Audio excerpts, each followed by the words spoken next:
সালমানের বাড়ির জিমে ঐশ্বর্য প্রেমটা অনেক দূর গড়াবে। কোন গোপন কথা এবার ফাঁস? সমি আলী এবং সলমান খানের প্রেম নিয়ে চর্চা কম ছিল না। বিয়ে করার পরিকল্পনাও করেছিলেন তারা, কিন্তু ভাগ্যে ছিল অন্য কিছু। সমির সঙ্গে সম্পর্ক ভেঙে যাওয়ার পর ঐশ্বর্যের প্রেমে পড়েন সলমান।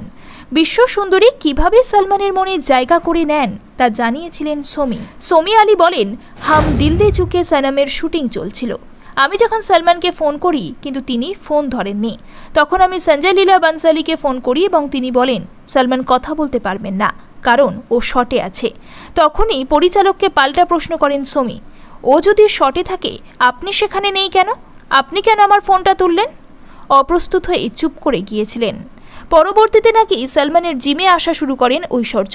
সেই সময় গ্যালাক্সির গ্রাউন্ড ফ্লোরে থাকতেন সলমান এবং সমি, সেখানেই সেই জিম ছিল। সমি বলেন, হাম দিল দে চুকে সনমের শ্যুট করতে গিয়ে প্রেমে পড়ে সলমান এবং ঐশ্বর্য। পরিচালকদের থেকে আমি খবর পেতাম, আমি জানতাম ওদের সম্পর্কটা অনেক দূর করাবে। বুঝেছিলাম আমার সরে যাওয়ার সময় এসেছে। 2002 সালে বিচ্ছেদ হয় সলমান এবং ঐশ্বর্যের। তারপর আর কখনো একসঙ্গে কাজ করেননি তারা।